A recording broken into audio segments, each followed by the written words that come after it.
And what types of exercises are appropriate for the phase or the change 3 group where, whether you've been pregnant and you aren't anymore, or you're trying to get pregnant, or you're struggling with fertility issues, like, what are the best kind of supportive exercises for that group of women?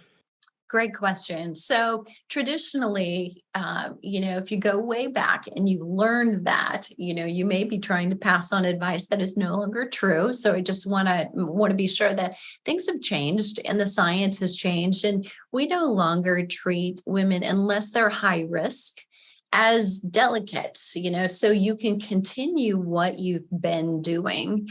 And for a lot of women and a lot of women's doctors, that the belief is that's going to actually help you have a healthier pregnancy mentally and physically. And that's good for the baby as well. So continuing what you're doing, and of course, continuing to listen, as you grow in girth and in time. I mean, you're creating human life. So that can be a job. That's fatiguing, right?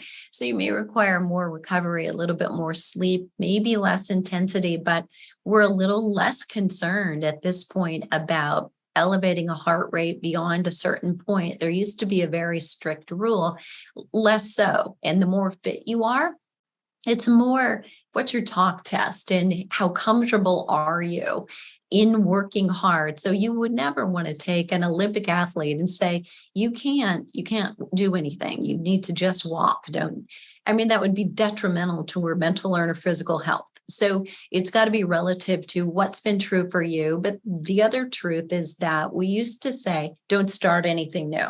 Don't start anything new in pregnancy. But we would much rather have you start a walking program, even a gentle weight training program with the appropriate starting point, the appropriate progression. It's still very a reasonable thing to do, and it's going to prepare you for changes in your posture, lower back fatigue, upper back fatigue that can happen as a woman's pregnancy continues, can be lessened or reduced. Any hip issues. We want to start the later in the pregnancy a woman is go. We want to start taking a pause because of the relaxin hormone that makes it easier for her to have the baby.